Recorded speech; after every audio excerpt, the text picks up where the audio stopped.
Everyone, Gihan here. Our Bible verse for today is all about Psalm 90 verse 12. And sabi dito, teach us to number our days that we may gain a heart of wisdom. Na kung saan tinuturuan tayo na magkaroon ng meaningful moment together as a community. Usually kasi kapag gusto natin na mabigyan ng magandang buhay, mamahal natin sa buhay, we choose to live. Kapag lalo na kapag ka OFW ka, mas pinipili mo na iwan yung mga taong mahal mo sa buhay para makapagtrabaho ka. Kasi iniisip mo yung future na, dapat meron sila, yung mga future na dapat mong ibigay para sa kanila. So, ito talaga na dapat natin i-apply sa buhay. Na we have to count our days. We have to count that every day, apply in our life na maging productive tayo. Na kapag in-apply natin to sa pamilya natin, napakasarap po sa pakaramdam. So, kasi minsan, diba, gusto ko natin maging productive, bata pa lang yung anak natin, iiwan natin, magtrabaho tayo sa ibang lugar, kahit na bata pa yung anak mo, you have to choose na iwan sila. Pero nakakalungkot kasi sa mga ganong senaryo, meron kang anak na tumagal dito sa mundo na to, na tumagal, pero hindi mo nakasama ng matagal yung mga taong mahal mo sa buhay. So,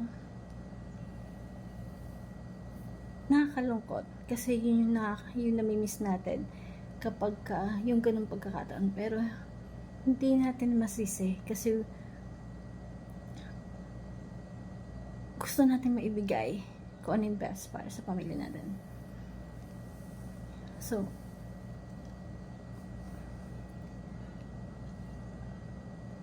itong Bible na to, sinasabi na we have to teach us our moment.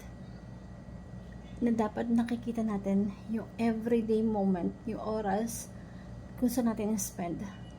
Dahil nakakalungkot sa tindi ng kahirapan sa Pilipinas, we have to go out of the country to earn money. Pero ang problem, we sacrifice our family. So, we have to look at that. And yung first teaching for today is na dapat, lalo na pag nalalayo tayo sa pamilya, the family is a God's gift for our enjoyment. Yung family, regalo ng Diyos yan for our enjoyment na dapat natin ma-enjoy. Si Adan at si Eva, mag-isa na lang siya, pero nalulungkot si Adan that time. That's why God created Eva, because man is not good to be alone. That's why created man to have a partner, na ma-enjoy natin yung moment na makasama natin yung mga taong mahal natin sa buhay. God give us provision to enjoy the moment of our life. At ayun yung pinaka-the best, yung family na meron tayo. Magulang, kapatid, anak, kung asawa, anak. So, we have spent the moment company with our loved ones. Na, alam mo yun, ang sarap sa pakaramdam na makita mo, makasama mo, yung mga taong mahal mo sa buhay. That is enjoyment na hindi matutumbasan ng kahit anong pera. Yung marinig mo yung tawa, yung process ng pagpapalaki ng anak, yung kasama mo yung taong mahal mo sa buhay, that is enjoyment that God give for us na dapat natin ma-enjoy. Mahirap yung malayo sa pamilya na hindi natin ma-enjoy yung mga taong mahal natin sa buhay. We have to manage our time. God teach us to numbers our days, and He will give a heart of wisdom para sa atin.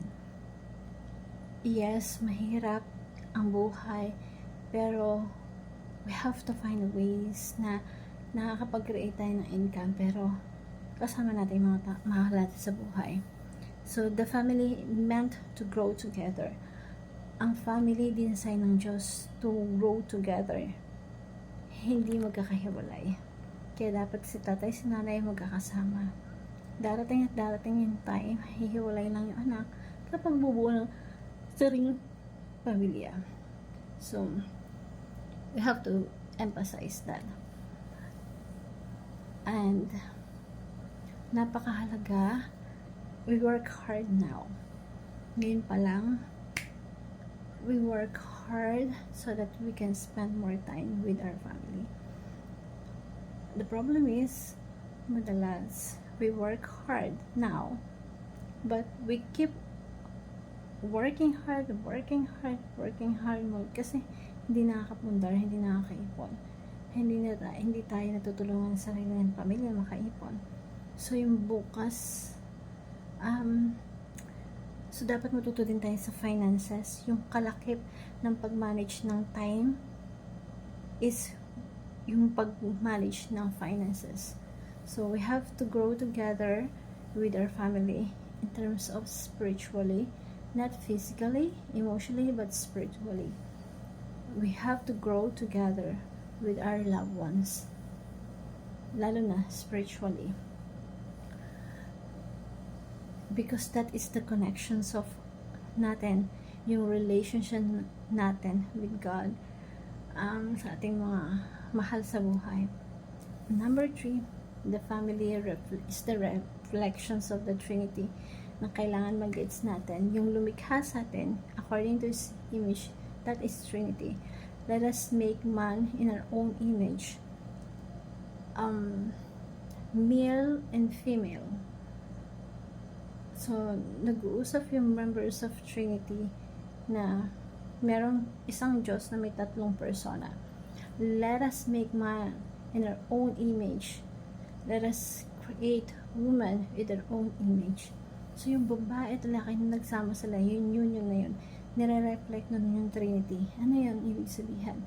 Yung isang family is hindi pwedeng paghiwalayin, hindi pwedeng magwatak-watak, because we are one God that united, na hindi paghiwa-hiwalayan, pag-awa-awayan. So, that is the reflection. Our family is the reflections of the Trinity. And hope, alam mo yung kasalanan, ang purpose kasi nun pagwatak-watakin ang pamilya. So, dapat nagsimula sila magsisihan, nagsimula sila mag-away, pamilya at Adán na Eva, na si Cain sa Eva nagpatayan, di ba?